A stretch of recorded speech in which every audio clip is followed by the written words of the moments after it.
What is up guys, welcome back to another deck profile. For today we're going to be doing Dinomist. So this is, I believe, the first time I'm actually doing a Dinomist deck, and if you guys remember when I actually opened up that box of Breakers of Shadow, I actually did pull a bunch of Dinomist monsters, so I did tell you guys that I wanted to actually build a deck out of it, and this is what I came up with.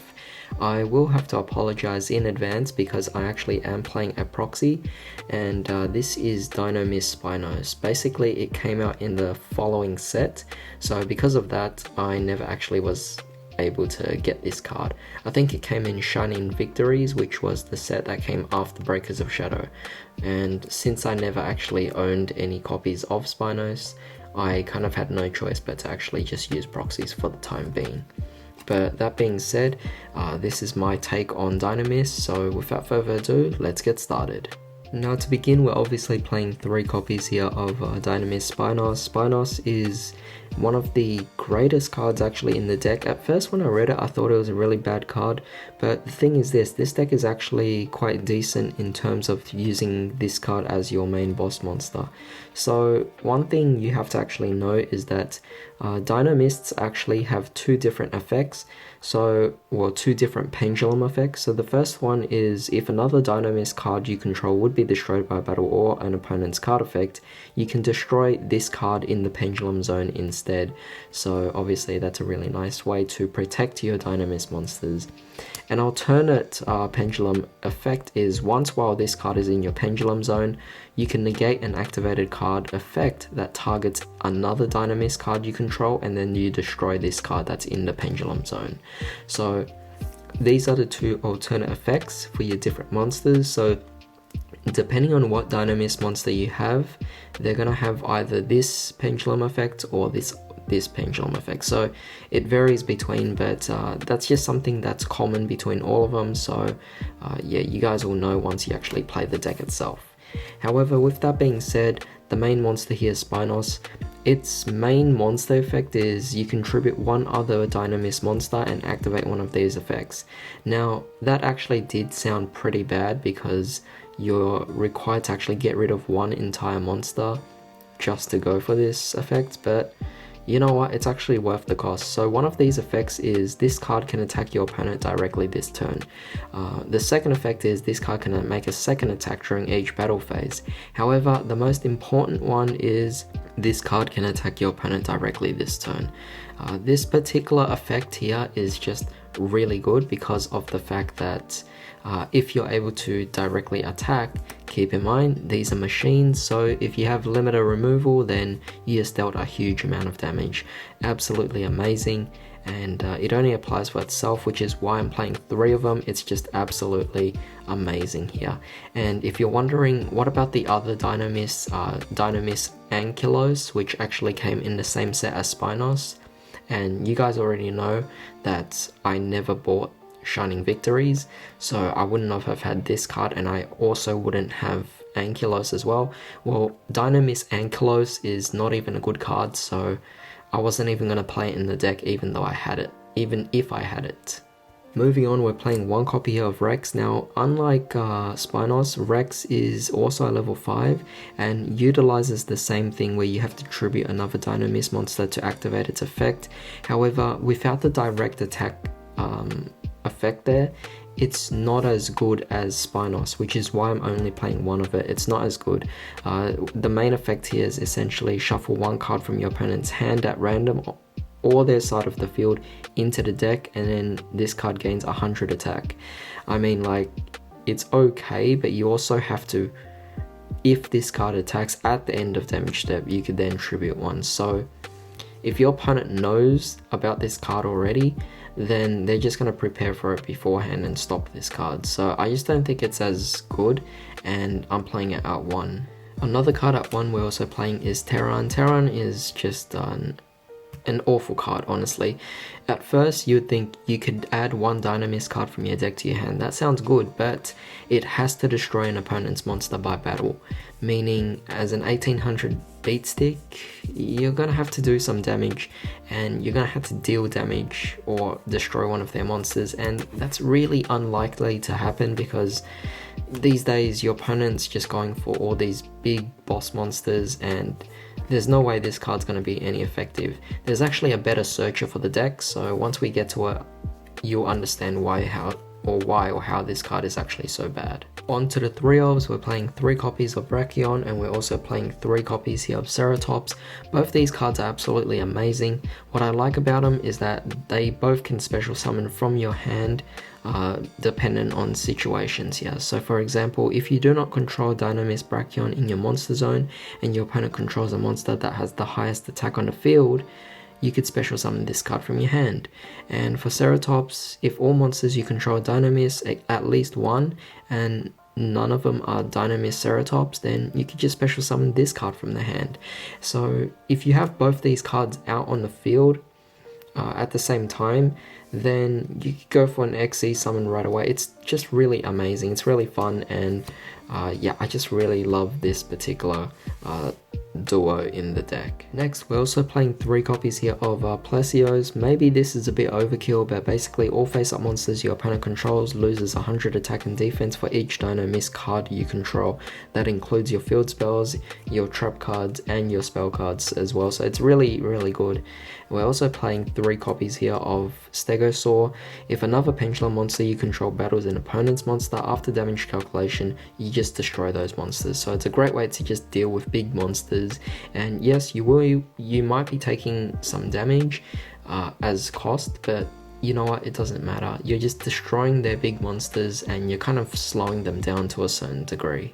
Now, because we're playing a bunch of level 4 machine type monsters, we had to play the gold and silver gadgets. So we have here 2 copies of gold, 2 copies of silver. Like I said in previous deck profiles where I mentioned them in Ancient Gears, they do kind of float into each other. So I think that's definitely really amazing, and having it in Dinomist as well, it's just great synergy. On to the spells, we're playing 3 copies of the field spell, Dynamic Power Load. So all your Dinomists gain 300 attack and defense, and if a Dinomist monster you control battles, your opponent cannot activate any card effects until the end of the damage step. Really good, kind of making it almost like your monsters are Ancient Gear monsters. So I kind of like that. It's a bit of a copy, so that's kind of a disappointment in that sense, but overall it's an effect I really love, so I guess I could forgive it. Now, the card I mentioned before that was better than Terran was Dinomist Charge.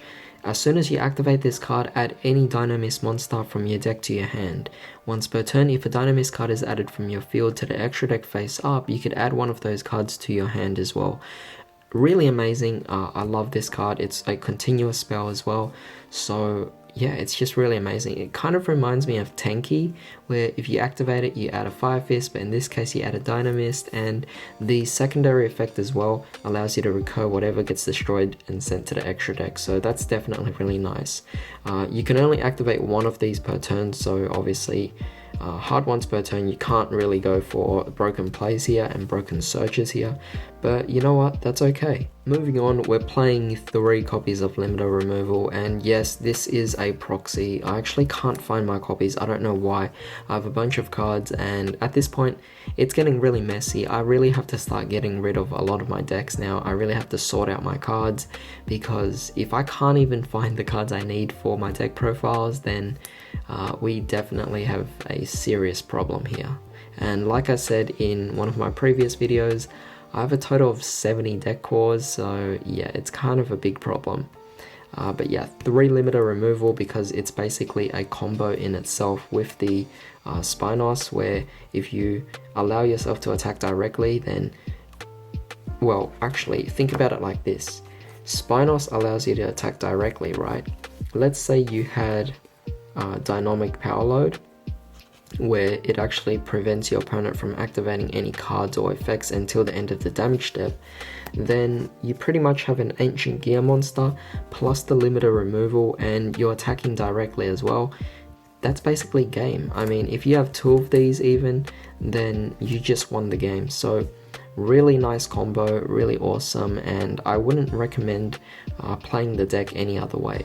As for the 1-ofs, we're playing Caught by the Grave, Monster Reborn, Mind Control, and of course Terraforming to search for the Dynamic Power Load, which is probably one of the best field spells I've seen considering how old this deck is actually. So yeah, this is definitely a really nice lineup here of spell cards, and I couldn't complain any more than that.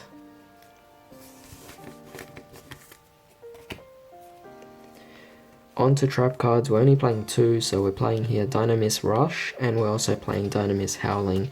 So essentially, when this card is activated, you can place 1 or 2 Dinomist Pendulum monsters from your deck to your Pendulum zones. However, you can't pendulum summon monsters until the end of the next turn, except for Dinomist monsters, but that's no problem. Your whole deck is Dinomist monsters anyway, even if this card leaves the field. So once per turn, if this card is already face up in your spell and trap zone, you could tribute 1 Dinomist monster and target 1 card your opponent controls, bounce it back to their hand.